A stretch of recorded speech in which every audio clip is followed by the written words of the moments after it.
CBS Sports. High drive, center field, hit the wall, grand slam. This is magnificent. Got a fantasy question? Email fantasybaseball@cbsi.com. Get ready to win your league. Where fantasy becomes reality. Now here's Frank, Scott, Chris, and Adam.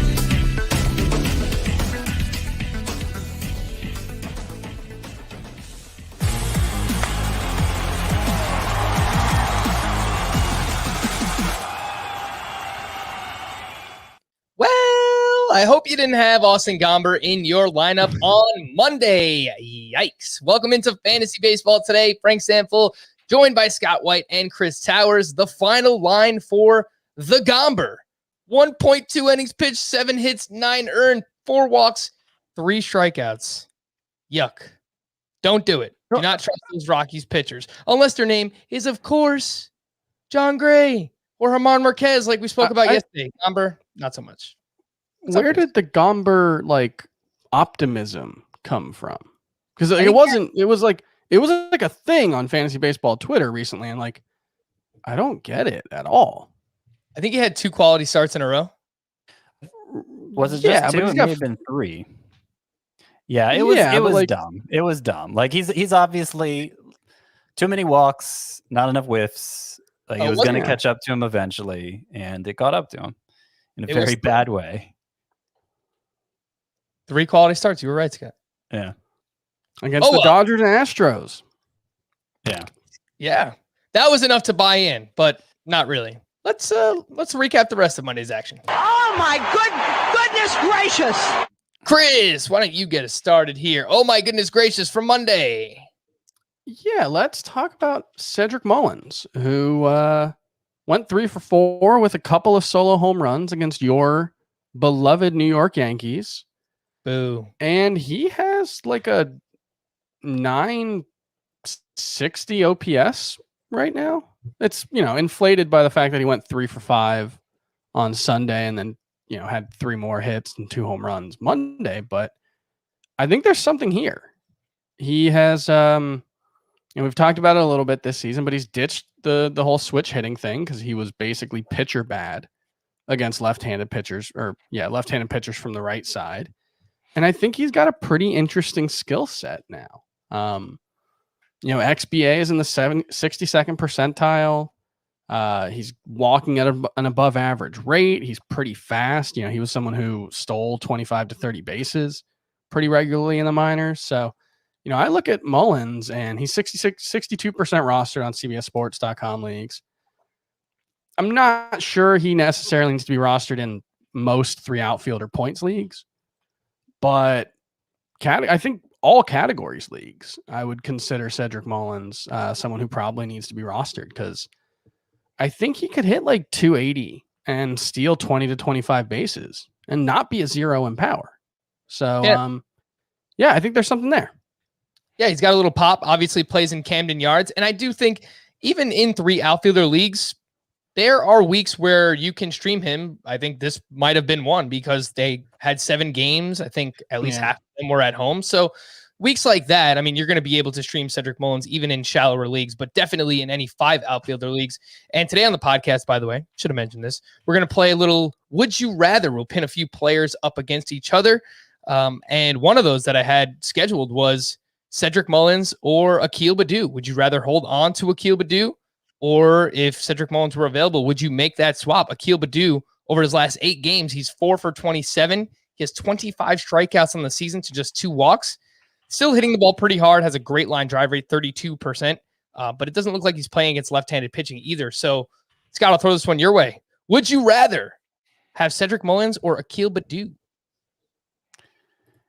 Well, it probably depends on whether you have to start them or not. I consider Mullins' upside to be kind of like an in his prime Brett Gardner. I guess you would have had to play fantasy for 5 years or so to remember an in his prime Brett Gardner, but he's a useful player. The thing, I'd still be pretty thrilled with Baddoo if he wasn't striking out so darn much. That's basically the first thing I look for in the box score with him is how many times has he struck out? Did he strike out today? And always a lot. 9 out of his last 10 games, he has multiple strikeouts, multiple. And that's not what he was doing in spring training. That's not what he was known for in the minors. Like, plate discipline was kind of the only thing he did well in the minors. The little bit we saw of him there. So I don't know what to make of that, but it's obviously not a good sign. And if it continues, then it's going to be hard for him to make an impact in fantasy in the long run. So, if you're talking about just a bench play, stashing for upside, I say Badu. But if you're talking about I need to start him right now, then Mullins.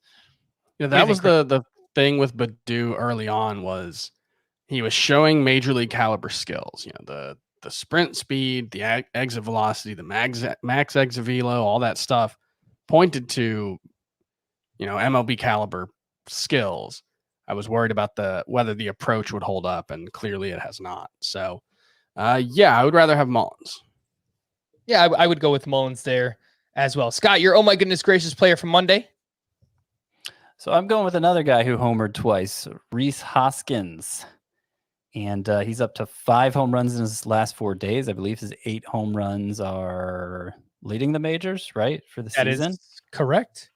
Yeah, so off to a nice start. But here's the weird thing about Hoskins is I'm to the point now where when I look at him, his line for the day in the box score, like, I want to see a walk more than I see a home run now, because that's definitely supposed to be his thing. 2 years ago, he had 116 walks, and reaching base at a 380 clip is kind of been the standard for Hoskins since he reached the majors. He's walked this year only 4 times compared to 31 strikeouts. So the strikeout rate is way up. The walk rate is way, way down.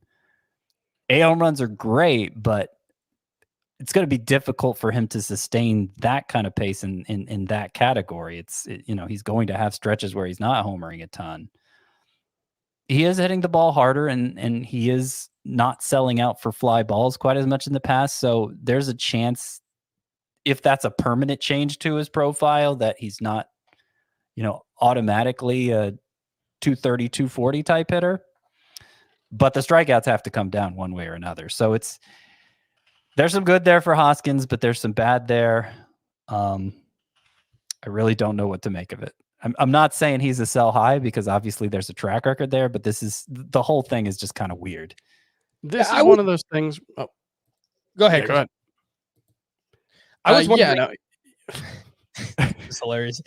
You go ahead. No, you please. No, I really don't know. I'm not going to talk. I'm not going to talk. I'm wondering if this is ultimately a good thing for Rhys Hoskins, if he can kind of blend what he's done thus far with his past experience of having really, really good plate discipline. And he is hitting the ball harder than ever before. I know you highlighted that, Scott. So his swing rate and his chase rate are both currently career highs. So I think he's consciously trying to put the ball in play more than he ever has before. So I'm kind of looking at this as like a glass half full. I would like to see more walks as well, but I'm just kind of wondering if we can see, this and his previous self kind of blend together and then just become awesome. If that happens, it's great. Sorry, Chris, go ahead. For me, it's more just like when you're swinging the bat this well and you're producing like this, in this kind of sample size, I don't really care that much about his plate he's swinging a little more on pitches outside of the strike. Like, the results matter. And obviously, look, the way you get those results matter, but given his long track record of being an incredibly patient hitter, I'm going to give him the benefit of the doubt that there's not really anything to be concerned about there. And he's just like, sometimes when you're locked in and you're hitting the ball as hard as he is, there's not that much value in waiting. If pitchers are giving you stuff you can handle early on in the strike zone or early on in the count, you should probably hit them. Rhys Hoskins, top 12 first baseman. Top 12 first baseman? Yay or nay? Rhys Hoskins. I think I have him right there. You have him 11th. Okay. I have him 12th. Chris has him. I'm moving him to 12th. There you go. I'm moving him to 12th. You do have him one spot behind Josh Bell, and Josh Bell has been dreadful. So I'm wondering. Yeah, that's Roto. I already had Josh Bell move down points. I'm going to do that now. Okay, so Hoskins moving on up ahead of Josh Bell. Oh my goodness gracious, for me on Monday, Rich Hill. Where did this come from? 6 innings pitched, 2 earned runs, 10 strikeouts, turning back the clocks. Both him and Adam Wainwright. It was a crazy day. 12 whiffs on 93 pitches. He threw 19% cutters on Monday. Entering the start, he was only throwing that pitch 6% of the time. So offering a third pitch that he hasn't really ever used all that much. You can't really call it a fastball, but he throws a pitch about 89 miles per hour that they call a fastball. It's usually just that and a curve, but now he's throwing this cutter a little bit more. So I'm kind of interested. He's not a must add by any means, but I want to see where this goes from here. So I'm going to watch his next couple of starts and see what happens. But Rich Hill, 23% rostered. Anything you guys would like to add from the start? Frank, I know you're a little younger. I remember a time when 89 was a fastball. All right. So, That's Jacob DeGrom's let's not be too critical. Yeah. He's 41 years old now, Rich Hill. And didn't really. I kind of thought we weren't going to see a start like this from him this year, frankly. I mean, his first 4 starts is pretty useless. And part of my thinking there was the Rays don't really handle any of their starters conventionally, except maybe Glass now. So I'm skeptical. But it's nice to see he can still throw this out there on occasion. I don't think it's going to be a regular thing. The next 2 starts for Rich Hill at home against the Houston Astros, who have just been amazing offensively. They look like they're fully back. And his second start will be at the Angels. Again, the name there, Rich Hill. Pay attention to him. Honorable mention to the Miami Marlins. Shout out to the Marlins, man. They heard me yesterday. I said the best matchup in baseball. And then what they do? They went out and they beat the Brewers 8-0 in a game that Corbin Burnes started. So shout out to the Marlins. Corbin Burnes is still very good, but he obviously was not going to maintain a 171 BABIP or a 100% strand rate all season long. Finishes with 9 strikeouts to 0 walks. Surprise, surprise. He allowed 5 runs. 4 of them were earned over 5 innings pitched for Corbin Burnes. Still had 20 swinging strikes on 87 pitches. Now has 49 strikeouts to 0 walks on the season. 8 more strikeouts without a walk, and he'll match the all-time record set by Kenley Jansen. I believe his next start comes against the Dodgers, if I'm not mistaken. Well, that's quite the test. I mean, yeah, it's going to be tough. Bat Max Muncy leadoff. I saw someone suggest just so he can't get the record because Max Muncy can't stop walking right now. Yeah, I think he had 5 walks on Sunday. Max Muncy did. I think he's had like 6 in a row or something like that, maybe more. Just hilarious. Corbin Burnes, I was just wondering this. Should he just be the SP4 like across the board, or has he not earned that right yet? Outside of the top 3, obviously. Well, I mean, those are rest of season rankings, and there will come a point where they have to pull back on his innings. I think he'll be so dominant in the meantime that that's not really anything to stress over, but I would still put like the major innings guys who we have no performance concerns about, like Aaron Nola and Max Scherzer. I know his velocity's been down, but he's been awesome, so I don't really have any concerns about him. I'd still put those guys ahead of Burnes for rest of season. Yeah, and that's how I have it right now. I have Darvish ahead of him as well, Trevor Bauer, Lucas Giolito. Okay, we could talk about that one a little bit more. And then Tyler Glasnow. So Corbin Burnes, can I move him ahead of Glasnow and Giolito? Probably, but I mean, it's not like Glasnow hasn't been. Yeah, he's been amazing. Nearly as good. Yeah, so not much of a difference there. How did the Marlins score all those runs? Jesus Aguilar had 2 more hits. He has a 12% strikeout rate on the season, so he's just making a lot of contact. 54% rostered. We spoke about him on yesterday's podcast. Corey Dickerson, I'm not really sure when he kind of went through this transition of just becoming like a boring slap hitting outfielder, but that's what he is now. But it works for him. He went 3 for 5. He hit his first home run of the season. He's batting .324 with a .285 expected BA. So it's pretty good across the board. 41% rostered. If you need batting average, sure, doesn't need to be rostered in a 3 outfielder league. As you know by now, it's NFL draft week. And if you want insight on who your team will be picking, look no further than the Pick Six podcast, your audio outlet for all things NFL draft. The Pick Six crew has you covered with player rankings, mock drafts, and plenty of gambling props to keep you invested, even if your team isn't picking in the top 5, like mine. Go Jets. Get ready for the draft by following the Pick Six podcast anywhere you find this one. Some news and notes from Monday. Twins manager Rocco Baldelli said, Chris, close your ears if that's possible. Byron Buxton was held out of the lineup Monday due to a sore knee, which is stemming from lingering patellar tendonitis. So like this, he's been battling through it all season. Obviously, it's been a real issue for him. I think you really need to be concerned about the effects of this injury. Like, I don't know. If Byron Buxton can't stay healthy because he has a knee injury, oh well, like that happens. His biggest issue in the past has been running into stuff. So like, if he gets a knee injury, oh well, that happens. I like, if you want to sell him because of it, go for it. I'm not giving you crap. I was just reading right. I'm just saying, you know, it's 96 one game speed. I mean, yeah, I would say it probably has not affected Byron Buxton. But it's obviously something to note. There was a report earlier in the day that the Brewers had optimism Christian Yelich will be able to return to game action before the week is over. And then there was a later report that he has done 0 baseball activities yet. So who knows?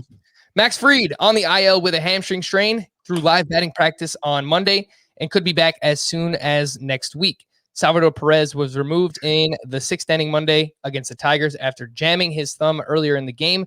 Mike Trout, Jose Altuve, Anthony Rendon, and Gavin Lux were all back in their respective lineups on Monday. Jake Odorizzi was placed on the 10-day IL with a right pronator muscle strain. David Price was placed on the 10-day IL with a hamstring strain. Nick Margavicius was placed on the IL with left shoulder inflammation. And before I start ranting and raving about Logan Gilbert, the team has already said that LJ Newsome will likely join the rotation. Leody Taveras was optioned to the Rangers' alternate training site. Odubel Herrera was recalled by the Phillies, and he started in left field on Monday. Starling Marte is still feeling discomfort in his fractured rib and remains without a timetable to return to activity.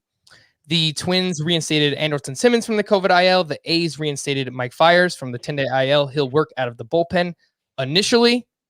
Gotta love the A's bullpen. Jake Diekman used in the 8th. Lou Trevino used in the 9th. So hilarious. Yadier Molina was back in the lineup Monday. He was batting 5th. Mike Yastrzemski was out of the lineup on Monday with that oblique injury. Would you rather? Let's start off with Chris Bryant or Michael Conforto. Chris Bryant hit a grand slam off of Charlie Morton on Monday. It was his 6th home run of the season. Hard contact is up across the board, and he's currently the 10th best outfielder in fantasy baseball. Michael Conforto is batting .214 with a .339 slugging percentage. Chris, we'll start with you. Chris Bryant or Michael Conforto? Who would you rather have? I think Michael Conforto will be fine, but I moved Chris Bryant up to my number 12 outfielder in points. And looks like he's probably going to be 14 in Roto. I think that's where he's going to be. I'm adding him to my outfield rankings because I realized I hadn't made that move yet. Sorry. Scott, what do you think? Chris Bryant or Michael Conforto? Would you rather? I would rather. I agree. Better days are ahead for Conforto, but you'll remember I was skeptical about him repeating as like a big asset in the batting average category this year. So I'll take Bryant. Yeah, I had reservations about Bryant coming into the season as well. To the point, I really wasn't going to let myself draft him, but the bad scenario that I envisioned for Bryant did not have him with 6 home runs before the end of April. It had him struggling to hit 6 home runs all season. So the fact that he's already here leads me to believe he's fine. Yeah, I moved Chris Bryant up to outfielder 19, not as high as Chris, but admittedly Chris was higher on Bryant coming into the year. Yeah. Look, my biggest concern for him was, can he stay healthy? And if he can, which right now he looks perfectly fine, and playing for a contract, when he's at his best is probably better than Michael Conforto's best, though Michael Conforto was really damn good last year. I'm not sure he gets back to that level, but I do also think better days are ahead. So Michael Conforto I have just behind him at outfielder 21. I have Chris Bryant at outfielder 19. So I would take Chris Bryant there. Zach Plesac or Dustin May? Who would you rather have? Zach Plesac made another start on Monday against the Minnesota Twins. This one, I think a little bit better. 7 2/3, 5 hits, 3 runs, 1 walk, 4 strikeouts, 11 swinging strikes on 93 pitches. Scott, was this an encouraging enough start for Zach Plesac to keep him ranked ahead of Dustin May for you? Yeah, I think so. I mean, pitch for pitch, inning for inning, I'll take Dustin May, but I don't think the innings are going to be particularly close. Zach Plesac reminded us just how efficient he is in this start, going nearly 8 innings on 93 pitches. He had a 7-inning start already. He was the pitcher who most consistently went 7+ innings last year, and that's just such a big advantage. Like, I don't think he's totally out of the woods. The strikeouts haven't been there. I like that the pitch selection, he's gotten back to really emphasizing his off-speed stuff the past couple starts when he was leaning pretty heavily on the fastball early on. So I take that as an encouraging sign. But I would like to see more whiffs. I would like to see more strikeouts before I'm totally confident in Plesac again. Chris, you probably don't need me to tell you this, but Dustin May has been ridiculous. 2.53 ERA after that start on Sunday night with a 1.67 xFIP, a 2.67 expected ERA, according to StatCast, 13.5 K per 9, 57% ground ball rate. The numbers are just ridiculous. So would you rather Plesac or May? I think I moved May above Plesac after their first starts, maybe their second starts. Yeah, I get the innings concerns are 100% there, and Plesac very well may throw 40 more innings than Dustin May, but I think I'd rather take my chances with May and someone on waivers than Plesac. I think I'm leaning that way too. This was a better start for Plesac, and not that the Twins lineup has been great this year, but he's still Byron Buxton. spots. Yeah, that definitely affected the lineup, but he's still missing his spots within the zone. I highlighted the home run that he gave up to Brent Rooker on Monday. Zach Plesac did. It's the catcher wants the ball down and he just misses middle, and that's been, at least what I've watched, a big issue for Zach Plesac so far this year. So he is throwing his off-speed stuff more, and I like what I've seen in terms of that. But I will take Dustin May over Zach Plesac. I saw that tweet of yours, and it was a good observation from you. I take that as an encouraging sign, though. If he's missing his spots, Plesac, as opposed to his stuff just not playing, like I'd rather be a case of him missing his spots, because that's correctable. You can't really get better stuff. At least that's not a normal thing to do. I just think it's a bit of both. Like I think he's the kind of pitcher who just doesn't have the kind of the stuff where he can afford to be a little bit off. I feel like his margin for error is going to be really, really slim. He just gets hit really hard. That's because he lives in the zone. He kind of has this Shane Bieber thing going on. And a couple of years ago when Bieber first came up, I mean, the underlying numbers were really good, but he would get hit really hard because he would just live in the zone. And Plesac kind of has that going on with him right now, which is kind of ironic because they're on the same pitching staff, obviously. Yeah. But I think he can kind of learn a little bit from what Bieber went through and, just throw some waste pitches, man. Like, even if you're less efficient, I think it's something that can actually help Zach Plesac. So if he starts doing that, I think that he can maybe not get back to the level he was last year, but get back on track. And this was a step in the right direction. But I would still take Dustin May the way that he's pitching. He's just been absolutely ridiculous. Speaking of ridiculous pitchers, Trevor Rogers spoke about Corbin Burns, and he was outdueled by the Marlins man, Trevor Rogers. 6 shutout, 7 strikeouts to 0 walks, 13 swinging strikes on 85 pitches. Now has a 1.29 ERA and a 1.00 whip on the season. Would you guys rather have Trevor Rogers or Kyle Hendricks? We'll start with you, Chris. I still have Hendricks higher. I haven't really moved him down. I have Rogers at 36. And, like we talked about yesterday with May and a couple other guys, it's hard for me to find reasons to move guys in that range. Like I don't know if I want to move Rogers over Bundy or Luzardo or Urias or Sonny Gray. Those are the guys right ahead of him. Even though I do think he's awesome, I think he's really, really good. And he's certainly one of the biggest movers so far at the starting pitcher position, but I think I would still rather have Hendricks. It's kind of similar to the last one where I think on a per inning basis, Trevor Rogers undoubtedly, I feel confident saying undoubtedly will be better than Kyle Hendricks. Maybe that's, it's too small of a sample size, but I just really like what I've seen from Trevor Rogers.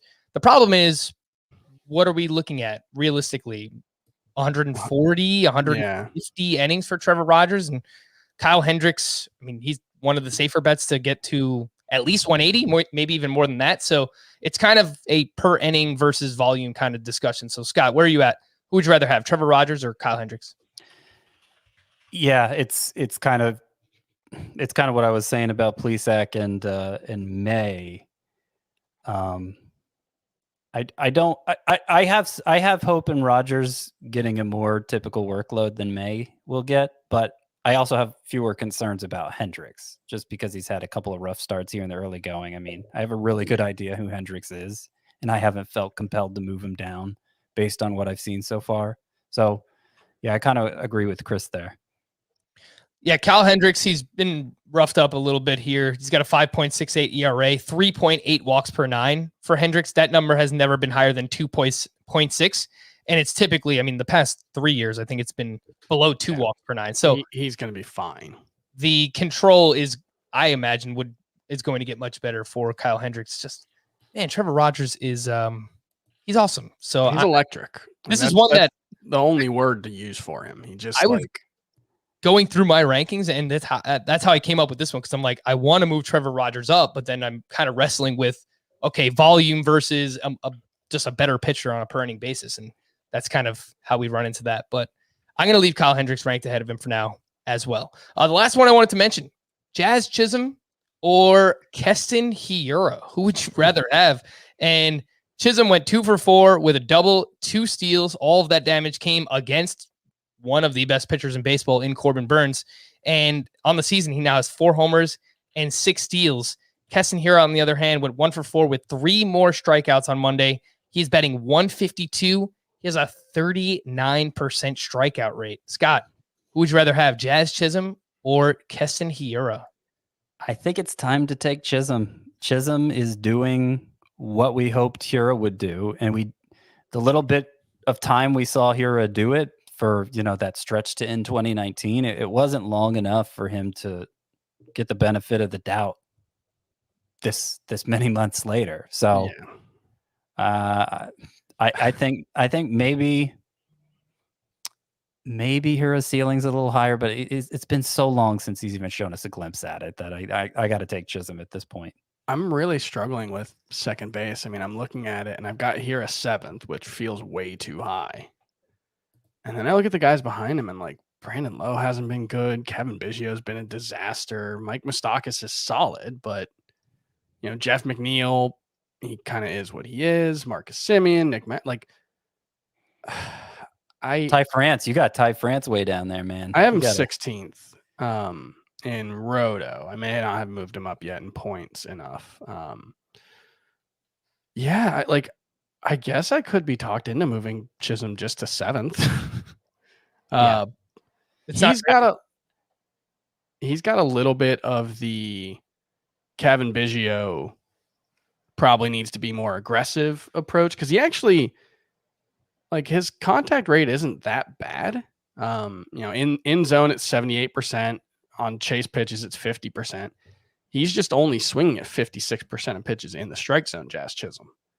He does not have Keston Hiura's issues making contact. But he does, so far at least, he's showing really, really solid, really, really strong skills on batted balls. He's got a max exit velo of 111.7 miles per hour, average of 91.2, 22.5% barrel rate.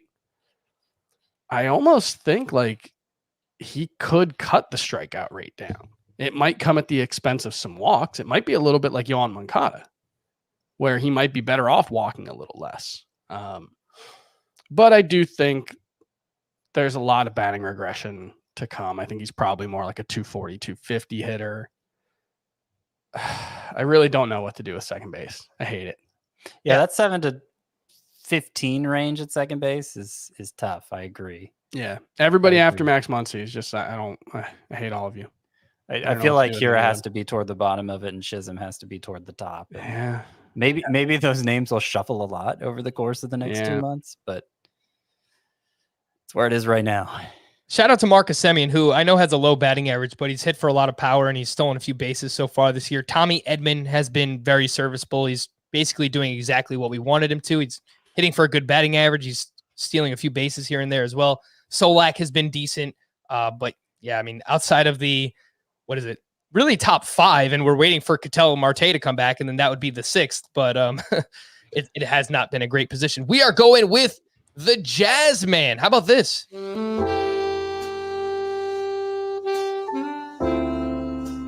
Oh. Now batting for the Miami Marlins. That's right. Jazz. Chisholm. I lied. The last question I want to ask you guys, would you rather, Scott, eat an arugula salad every day for a week, or leave Dylan Moore in your lineup for a whole month? Oh, definitely Dylan Moore in my lineup for a whole month. I don't have a lot of faith in Moore anymore, but at least he could probably give me some steals. And a whole week of arugula, gosh. Oh gosh. That's I would take worse fates than having to start Dylan Moore to avoid that. I was trying to think of something really bad fantasy related. I probably could come up with something worse, like have Austin Gomber in your lineup for a whole month, but Dylan Moore. Yeah. Dylan Moore's 113, man. You could drop him in all points leagues. I think in deeper category leagues, I have him in a 15-team roto. I've held on to him, but man, it's been rough. I have him in Tout Wars, which is 15-team roto, and I benched him. I benched him for I can't remember the moves I make anymore. I'm getting old. I had this problem all day yesterday. Benched him for some middle infielder I just picked up who's pretty good. Is it Freddie Galvis? No. Is it Jose Iglesias? No, who was it? Is it Nico Horner? Yes. I benched him for Horner. Thank you, Frank. Yeah, Nico Horner. He was leading off for the Cubs on Monday. He went 2 for 5 with a double. Javier Baez is dealing with some hamstring tightness, so they stuck Horner at shortstop and they let him lead off. So showing some confidence in the youngster there. Wheels up. Wanted to mention Zach Wheeler versus Adam Wainwright. What a game this was. I mean, if you love pitching duels, it was great. I was watching a lot of this start, and Wheeler at the Cardinals, 8 innings pitched, 1 run, 9 strikeouts, 20 swinging strikes on 114 pitches. We spoke about this before the season.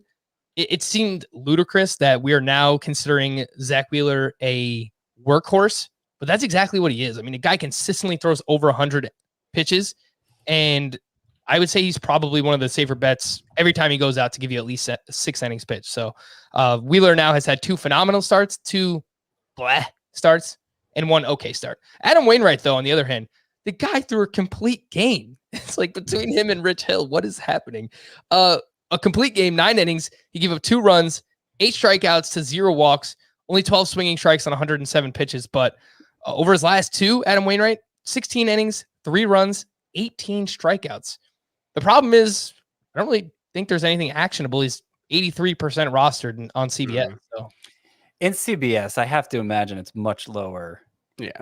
On other sites that don't have as many points leagues. Because, just the fact that Wainwright accumulated so many innings last year, he probably got a pretty good projection, and for the points leagues especially. Do you think he's a must-add, Scott, on other sites?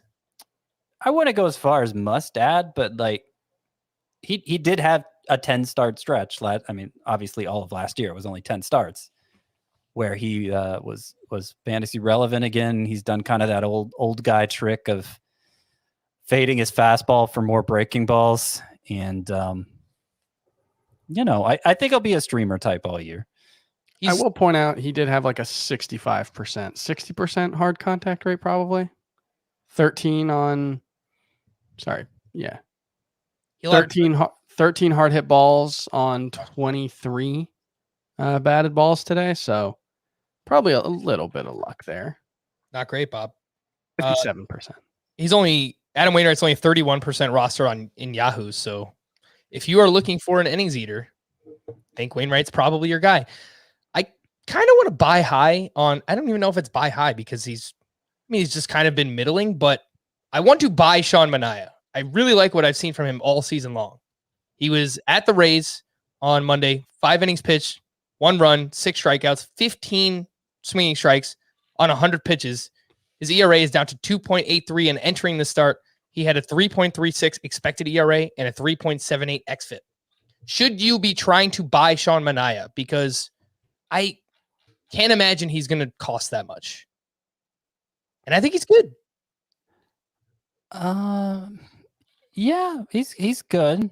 I don't think he's great. I don't think he's somebody you're just going to put in your lineup and leave him there all year. So I don't know. I guess it depends how much. If you're somebody who's out there scrounging for Austin Gomber because your pitching's in that bad of a state, then yeah, sure, Sean Manaea is somebody who maybe could do you some good. His velocity's up this year, over a mile per hour. He learned to navigate with less the past 2 years, and it was rocky at times, but overall it was decent. So, I expect him to be better than decent this year. It's weird. He's completely ditched his slider. I don't know. That seems to have happened at some point last year, but in 2019, when he, had that little run at the end of the season, the slider was a big part of it. Now he's not throwing it at all. It's interesting.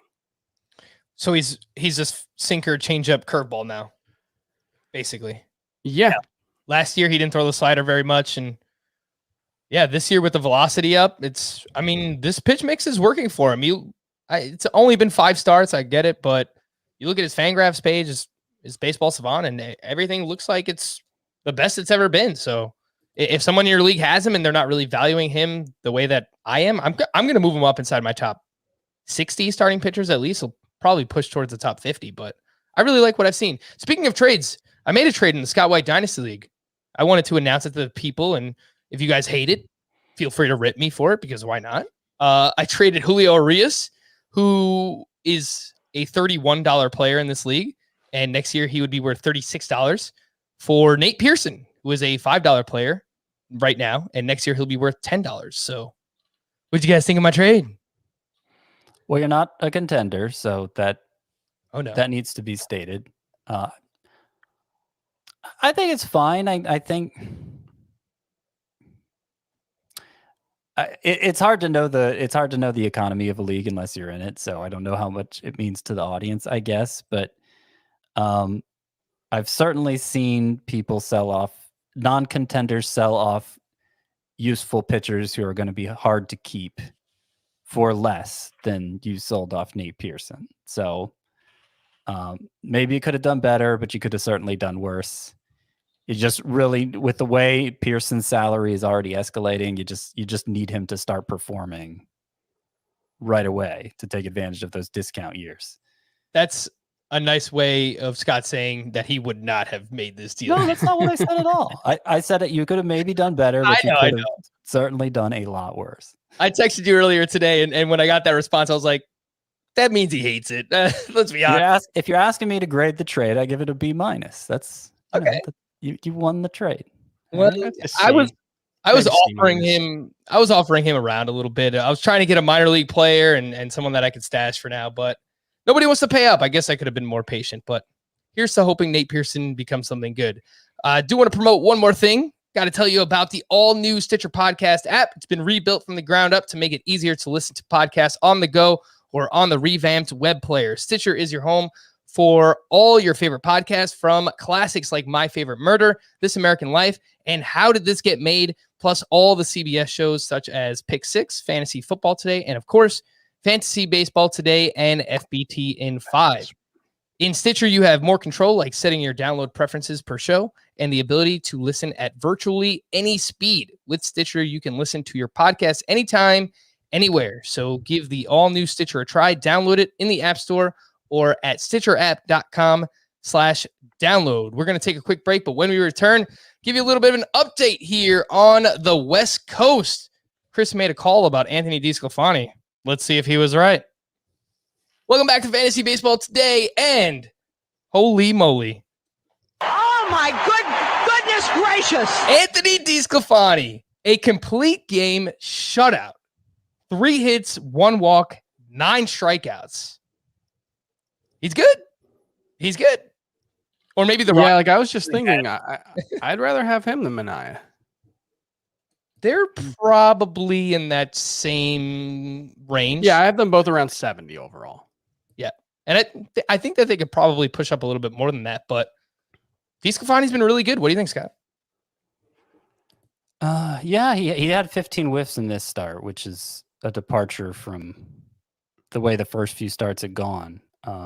Mostly I just have faith in the Giants with these kind of reclamation projects. They hit big on Gosman and Smiley last year. They seem to be doing well with Sanchez and potentially Wood, but also DeSclafani. DeSclafani looks like the clearest.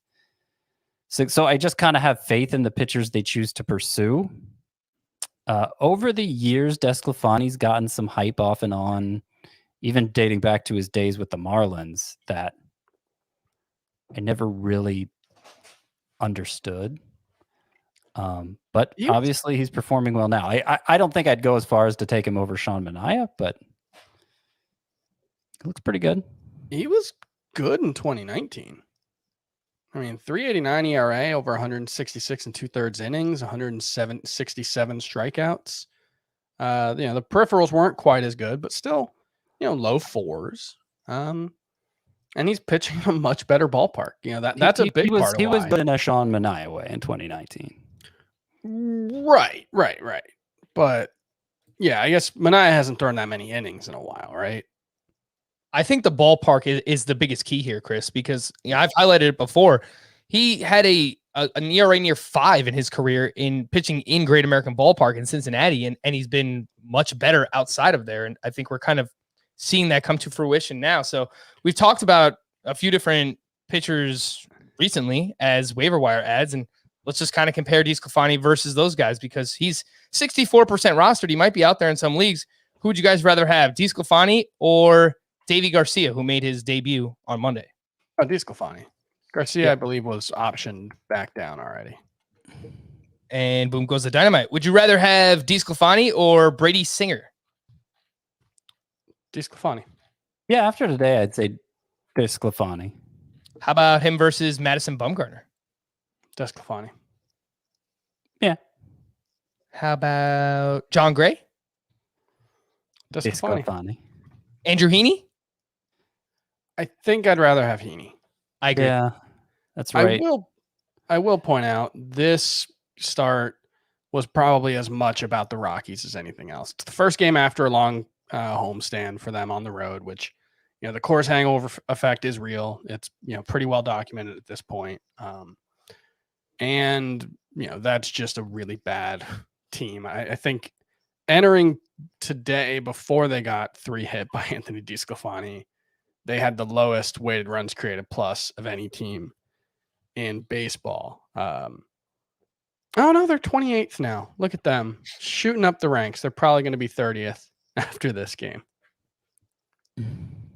Man, yeah, DeSclafani. Last one I wanted to mention versus Michael Kopech.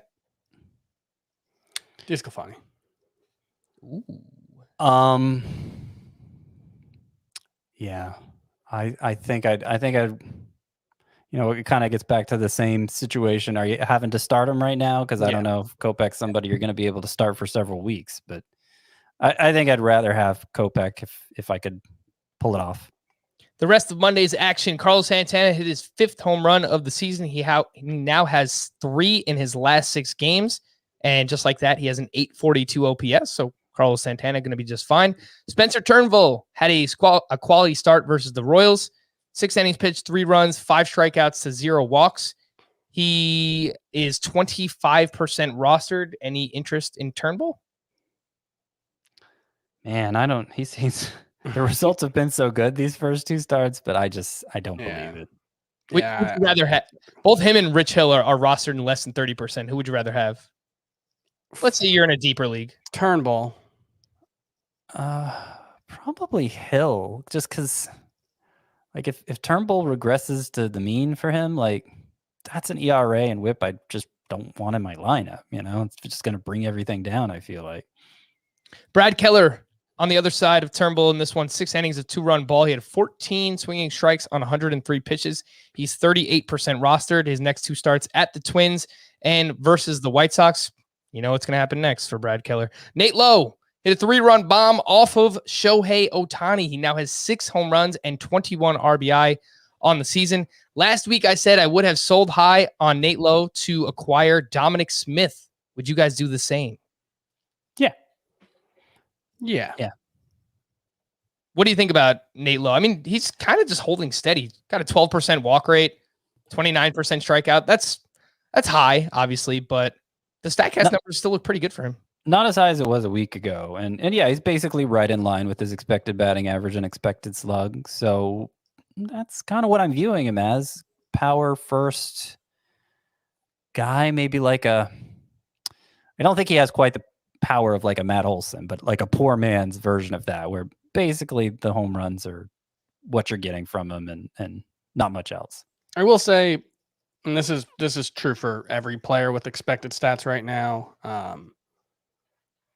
When a player currently league wide, I think the expected WOBA is like 30 points higher than the actual WOBA, which is a much larger gap than we typically see. And that will shrink at some point this season because they'll rerun the numbers based on the actual batted balls that are happening, and they'll reclassify what the expectation is for each type of batted ball. But,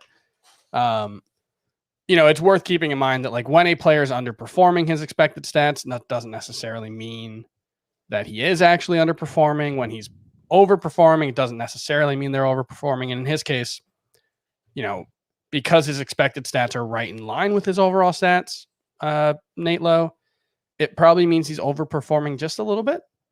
Probably not a ton, but the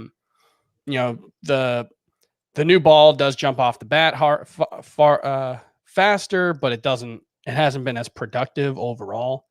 And so that's skewing the expected stats right now. So it's just something to keep in mind as you move forward when you're using those kind of stats to evaluate players. Where's Harvey Dent? The Dark Knight was back. And the Yankees stink. Matt Harvey. Batman? Yeah, it was not good. If either of you would. Where's Harvey? Yeah, you got to get like it's deeper. A little bit better. I didn't know how deep it was going to come out. I didn't really practice it beforehand, so I was just like, all right, I'm going to go for it, and whatever happens, happens. But yes, yours was much better. Matt, when you hear your voice, is it deeper or is it lower or higher than it sounds in your head when you hear it? I hate listening back to anything. Everybody does. Yeah. There isn't a single person who's like, I think my voice is higher. I think it sounds higher than I think it is. I think that's probably true for most people. I think I read a thing. I may not have. I may be making that up, but I think I read a thing about that. Well, I wonder if particularly men want their voice. Imagine their voice sounding lower. Mine actually sounds lower than it sounds in my head when I listen back to it. It's like something about the way the sound waves travel. Again, I think I read that. I may be making it up. Well, what about Matt Harvey? He was going up against the Yankees, who stink, by the way. 6 innings of 1-run ball, 5 strikeouts to 3 walks, 11 swinging strikes on 84 pitches for Matt Harvey. I was actually surprised when I looked into him. Coming into the start, 3.94 xFIP, 3.81 expected ERA with a 51% ground ball rate. I don't think Matt Harvey is good, but those numbers are kind of respectable. He's 4% rostered. Anything to see here? No, he's been worse with higher velocity than this. So like below the. I can't remember who was Spencer Turnbull. I'd rather have Spencer Turnbull, I think. Okay. Yeah. I'd even rather have Brad Keller. Ugh. Where's Rachel? Oh my gosh. Davey Garcia was optioned after the game, so I guess that was fun. You can drop him. Or if you're in a deeper league, you can continue to stash him. Jordan Luplow. Is there anything to see here with him? He had a walk-off home run on Monday. It was the 6th home run of the season. He has started 6 of the last 7 games for Cleveland. He's typically been a platoon bat that plays only against lefties, but he's been playing against some more righties recently. Jordan Luplow, he is 15% rostered on CBS. You swear to me. Oh my gosh. I'm ready for the emails that are going to come in tomorrow. It's fine. Is that a I don't want to pick up Jordan Luplow? Is that what that was? You're insane. I don't know where to go from here. Alex Kirilloff, he only went 1 for 4 with a double, but he had 3 hard hit balls according to StatCast. So hopefully a sign of better days to come.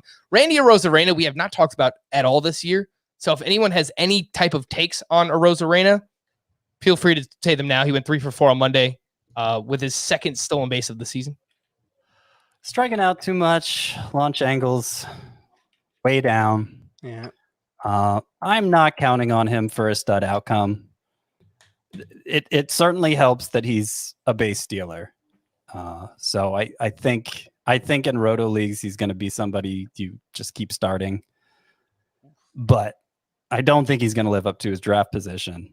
And I know there were some people coming into the year who thought he was going to outperform it. So if he continued what he did last year, he would outperform it. But I don't see that happening. He's still crushing the ball. It's just like Scott said, the launch angle is 2 degrees right now, which is 65% ground ball rate. Yeah. That is, which you can look at it one way. You can say you've banked a bunch of production that it's true. When he figures out the launch angle, if you want to believe that he will, then he should be even better. But you could also look at it and say that his production to date has been wholly unsustainable and he may not figure it out. So, I haven't really thought about moving him up or down in my rankings at all. He may be a spot or 2 lower because I think I might have moved like Trent Grisham and Byron Buxton ahead of him. But I don't think he's like dropped at all. It's worth mentioning he typically always hit a lot of ground balls at every minor league level, but that was more so in the 50 to 55% range. Right now it's 65%. So yeah, I mean, if that regresses closer to where he's been at every other level, even last year it was 46% in the majors, then more power is probably going to come for Randy Arozarena. But he's probably going to disappoint where you drafted him. Scott, a top 20 outfielder-ish. Corey Seager just went deep off of Amir Garrett. How do you feel? Wow. Oh, I feel. Who do you like? Who do you like more? In the 7th, I'm rooting. I hope at this point I'm more invested in Sims and Doolittle than Sims Garrett, pitched in the 6th. Who is going to close out this game for the Reds? Well, nobody now. But assuming they take the lead in the top of the 8th, top of the 9th, maybe Doolittle. I mean, who else would it be? But they had the lead, so they were kind of pitching like they were trying to hold on to the lead, and they had a plan for who they were going to use in the 9th inning. And it clearly was not Lucas Sims or Amir Garrett. Because Lucas Sims had 4 strikeouts in 1 2/3 innings, which is awesome. He was very good. He must have come in to face like Luke Raley. Is that his name? Yeah, Luke Raley. Because the way, he got pulled after 5 batters. That sounds like Mookie Betts. That sounds like just a last name, Luke Raley. Hyphenated one. Yeah, Lucas Sims. Yeah, he came in against Gavin Lux, faced the bottom of the order. So yeah, that not exactly like we need him to come in and stop this. So I'm not sure what's going on with Cincinnati there. Oh, some people in the comments are suggesting Anton. TJ Anton. It would have been probably him or Doolittle, I would imagine, right? Well, Doolittle's gotten roughed up a couple times lately. It seems like they've kind of wanted TJ Anton quasi stretched out so he could, be ready to jump into the rotation at any moment. Mm-hmm. So it would definitely be a reversal to put him in the closer role, but he'd probably be a good closer. So we'll see. Man, that would have been awesome. The call to the pen. Let's talk about whatever else happened on Monday regarding some bullpen situations. The Royals, Scott Barlow was used in the 7th, Greg Holland in the 8th, Josh Stallmont in the 9th. Stallmont has the last 2 saves for the Royals. He is 19% rostered. Would you drop Holland for Stallmont? Yeah, he's got the last 2 saves. And remember last night he was warming when Wade Davis gave up a walk with a 4-run lead. So he would have come in for a save situation had that been the case. Now, I do think he's their most talented reliever. So the cream has risen to the top here. Ooh, one of my favorite Macho Man Randy Savage promos of all time. The cream always rises to the top. Go look it up if you haven't seen it. For the Twins, Taylor Rogers, he pitched in the 9th inning in a tie game. Alex Colomé pitched in the 10th in a tie game, and then it wasn't tied anymore. Colomé gave up a 2-run walk-off home run, and he is now 1-3. He has a 6.75 ERA, and he does not have a save since April 7th. So can we drop Alex Colomé? For Rogers, I would do that if I had to at this point. And I'm actually working on my latest bullpen report, a weekly column that I write, and I show the pecking order for the closer situations most in flux, and I'm moving Rogers ahead of Colomé in the pecking order based on tonight. I mean, you could argue they used Rogers more like the closer tonight, having him pitch the 9th inning of a tie game, and he had the most recent save, and Colomé keeps falling apart. I mean, maybe it's a situation where they'll keep going back and forth, but Colomé has to get right before I think they turn to him in another save situation. And Rogers has been really good. When Hansel Robles, who would be, I think, the other possible contender, has been pretty bad this season. Rogers has a long track record of being a very good reliever, and they've trusted him in that role before. He wasn't great last season, but it was like 15 innings. So I think Taylor Rogers is a better pitcher than Alex Colomé. Yeah. For the Oakland A's, I mentioned it earlier, but Jake Diekman was used in the 8th to face the 9, 1, and 2, and then a few more batters after that. And then Lou Trevino was used in the 9th, and he picked up his 3rd save. Over the weekend, Diekman picked up 2 saves for the Oakland A's, and now it was Trevino on Monday.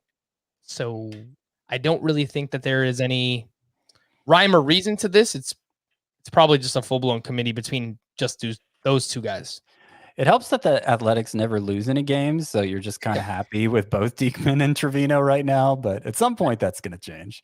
Hector Neris picked up his 4th save for Zach Wheeler's gem of a start. To stream or not to stream? Oh, wait.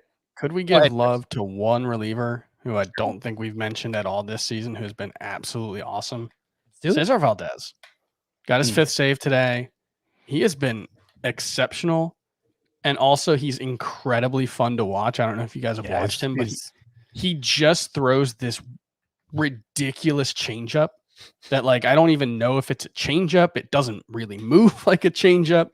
It's hard to call it a changeup when it's all he throws. Right? You're not changing. But he's been awesome. Really good whiff rates with all his pitches, or all his changeup and fastball, which the fastball, I guess, is the changeup. When he throws it, comes screaming in at 86 miles per hour.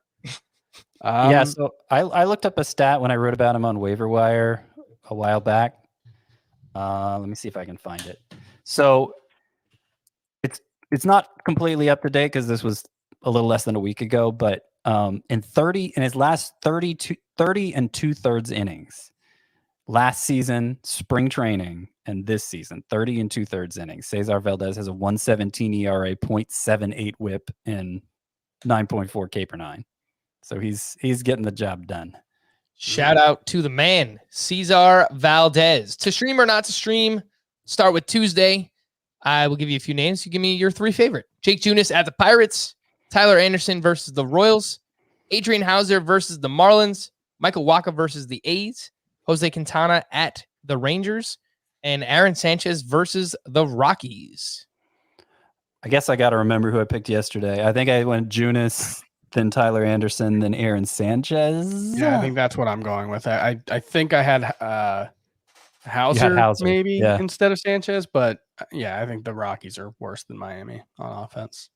For Wednesday, Huascar Ynoa versus the Cubs, Ryan Weathers at the Diamondbacks, Mike Minor at the Pirates, Alex Wood versus the Rockies, Alex Cobb at the Rangers, and Domingo Germán at the Orioles. Some decent options. Yeah, those are. I actually, I like all 3 of the ones I'm going to pick here. I'm going to go. I think it's hard to pick my top choice. I'm going to go Germán at Baltimore followed by Ynoa against the Cubs and Wood against the Rockies. And I genuinely like all three of them. I mean, I like Alex Cobb too, and I think Ryan Weathers and Mike Minor are both interesting. This actually isn't a bad group of streamers if you need one. I think there are things to like about all 6 of those pitchers. I was gonna say Mike Minor at the Pirates is one of my favorites there. So they're all good. If they're available in your leagues, go out and get them in those daily formats. Some emails will wrap up here. Some Apple Podcast review questions as well. This one's from Wes in the OC. Dear Steve, Sam, and Bucky. I didn't love Falcon and the Winter Soldier. I think it's the weakest Marvel product in a long time, 5 years maybe. I may finish it out, but I kind of gave up on it after a couple episodes. I appreciate what it was going for. It was just a mess. I thought WandaVision was much better. I haven't watched either yet, but I do plan to at some point. 12-team Dynasty Roto with OBP instead of average and innings instead of wins. I trade a $4 Zach Gallen, $5 Luis Robert, $5 Casey Mize, and $4 Trey Mancini. I get $1 Joe Musgrove, $2 Trent Grisham, and $5 Jared Kelenic. Oof. I don't see the point. I guess Musgrove. And then Robert for Musgrove and Trent Grisham is kind of a wash. So it's basically, would you rather have Casey Mize and Trey Mancini or Jared Kelenic? Well, it's not kind of a wash. I mean, Gallen, we'd rank ahead of Musgrove. Robert, we'd rank ahead of Grisham. I don't think in a 12-team dynasty league, Mize or Mancini, I don't think they have a ton of value at all. Yeah, I don't think $5 especially is super valuable. So actually, I think it's good. How would you grade it? B. I don't know. It's pretty close to a C for me, which is a fair deal. Yeah. I guess it really comes down to how confident you are in Kelenic delivering right away, which I'm pretty confident in that. Yeah. But that's kind of what you're giving up a lot, trusting in that. I'll give it a C+, a slight win on the Musgrove and Grisham side. This one's from Bodybag6. Ooh, on Apple Podcast Review. Is now the time to sell high on Joey Wendell, with Wander Franco lurking and perhaps Wendell playing above his underlying metrics? What is a reasonable ask? Can you guys get anything for Joey Wendell? That's the thing. I don't think anybody's going to give you much for Joey Wendell, and I think he's decent. I think he's fine. Yeah, I think it's probably better to just hang on to him. If you could get Jed Lowry for Joey Wendell, I'd be happy with that return, which isn't saying much. Sure. But I think he's a better version of Joey Wendell. And if Wendell you can get more than Jed Lowry, more power to you. Wendell could steal 10 bases, right? He could, yeah. I think that's possible. I don't think he's stolen any yet. Try to get Sean Manaea. Probably not going to happen straight up, but I'd do that. Throw an end of your bench pitcher in there and try to get Sean Manaea. This one's from Nikki B5. 10-team head-to-head points. Trade Julio Arias and Carlos Rodon for Trevor Bauer. Yeah. Yes. Yeah, I'd do that. Yeah, I think that's in 10-team leagues that shallow, you got to consolidate. Pretty much anytime you can consolidate 2 great players into an elite one, it's worth doing. Yeah. From the Bomb Squad, 213, grade the trade. I send Franmil Reyes, Jesus Luzardo, and Tyler Rogers from the Giants, and receive Gary Sanchez, Blake Snell, and Ryan McMahon. I think it's a B, but it's mostly for Snell, I think. Mm-hmm. Yeah. He is the best player in the deal. Yeah, and so that's why I think you come out ahead. I'll say B. I think that's right on. B- I'll go with. This one's from Annie Moak, 92. Grade the trade. 12-team head-to-head points. I flipped Mark Melanson for Kenta Maeda. Names like Hector Neris, Jordan Romano, and Daniel Bard are always sitting on the waiver wire.